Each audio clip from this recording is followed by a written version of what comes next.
और मैं थोड़ा सा अब फिर से आपको संजीदा बनाना चाहता हूं, क्योंकि जिंदगी सिर्फ महबूब के दामन में छुपकर बैठ जाने का नाम नहीं है, बल्कि जिंदगी की कड़वाहटें जब हमें आवाज देती हैं तो हमें उनकी तरफ मुतवज्जा होना पड़ता है। मैं आपसे एक बात अर्ज करूं कि आज के हालात की तर्जुमानी करने के लिए जब हम कड़वे कसीले और नुकीले लफ्जों को इकट्ठा करते हैं तो इस तरह के शेर होने लगते हैं, इस तरह के शेर हम कहने लगते हैं कि हम ऐसे अपने जज्बात की तर्जुमानी करने लगते हैं कि आप बताएं तुझे, हम उसको ही कहते हैं ज़मीर। आप बताएं तुझे, हम उसको ही कहते हैं ज़मीर। तुझको जिस चीज के बदले में मिली है दुनिया, तुझको मालूम नहीं तख्त पे बैठे हुए शख्स किस हिकारत से तुझे देख रही है दुनिया। आज के अहद की सच्चाइयों को आईना दिखाने के लिए जो शोरा इकराम है, मैं सीनियर शोरा इकराम की सफों में अब धीरे धीरे दस्तक देता हुआ आगे बढ़ रहा हूं और यहाँ अब एक मेजबान शायर को आपके बीच माइक पर आने की जहमत दे रहा हूं और गुजारिश कर रहा हूं जनाब फारूक राहिब से कि वो तशरीफ लाएं और अपने कलाम से नवाजें।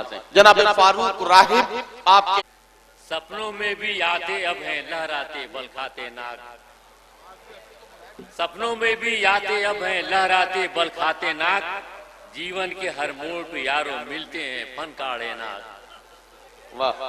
सपनों में भी आते अब हैं लहराते बल खाते नाग, जीवन के हर मोड़ पे यारों मिलते हैं फनकाड़े नाग। खूनी जैकेट पहन के क्या क्या आने लगे हैं प्यासे नाग। वाह वाह वाह।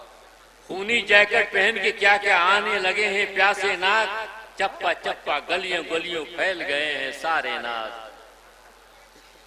तीखी आंखें तीखे चितवन तीखे सारे नक्शो निगार। जी इरशाद। तीखी आंखें तीखे चितवन तीखे सारे नक्शो निगार, जुल्फों की हर लट में लिपटे और छुपे हैं काले नाग। तीखी आंखें तीखे चितवन तीखे सारे नक्शो निगार, और जुल्फों की हर लट में लिपटे छुपे हुए हैं काले नाग। अब मन की बात को पूरी करके देखो मदारी ठहरा यार। जी। मन की बात को पूरी करके देखो मदारी ठहरा यार, एक एक करके निकले उसके थैले से लहराते। वाह वाह वाह वाह वाह वाह।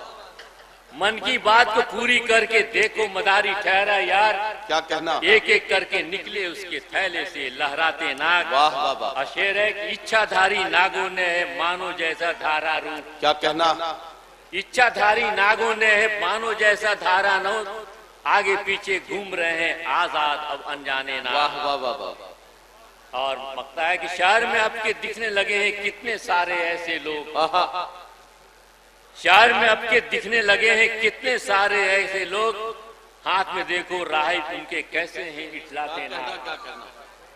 शहर में आपके दिखने लगे हैं कितने सारे ऐसे लोग, हाथ में देखो राहिब उनके कैसे हैं इठलाते नाग।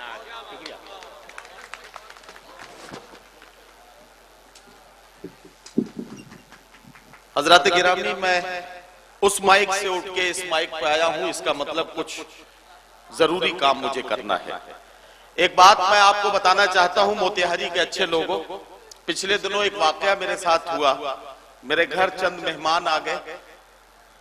मेरी अहलिया ने मुझसे कहा कि आप एक काम कीजिए, बाजार चले जाइए और मुर्गे का गोश्त ले आइए ताकि मेहमानों की तवाज़ु के लिए ठीक ठाक तरीके से खाना वाना बना लिया जाए। मैं मुर्गे का गोश्त लेने के लिए गया, दुकान पे पहुंचा। मैंने मुर्गे का गोश्त बेचने वाले उस दुकानदार से कहा कि मुझे 3-4 किलो गोश्त चाहिए।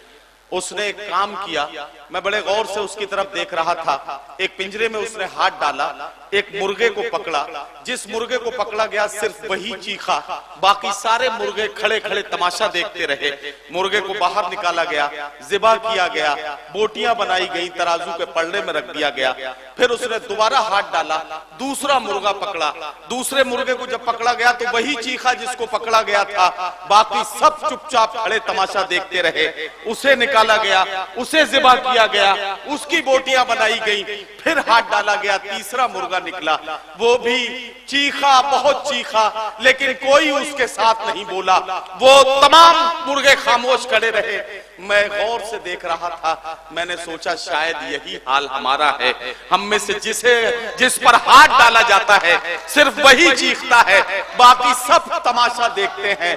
मैं सोचने लगा कि शायद यही हाल हमारा है।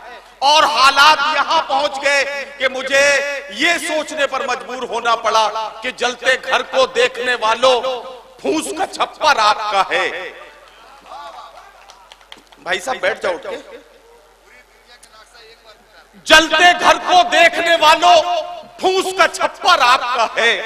आग के पीछे तेज हवा है, आगे मुकद्दर आपका है।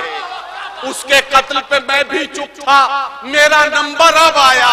उसके कत्ल पे मैं भी चुप था, मेरा नंबर अब आया। मेरे कत्ल पे आप भी चुप हैं, अगला नंबर आपका है। उसके कत्ल पे मैं भी चुप था, मेरा नंबर अब आया।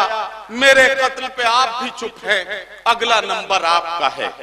इस वाक़े को सुनाने का मतलब ये नहीं है कि आप बहुत ज्यादा फिक्रमंद हो जाएं।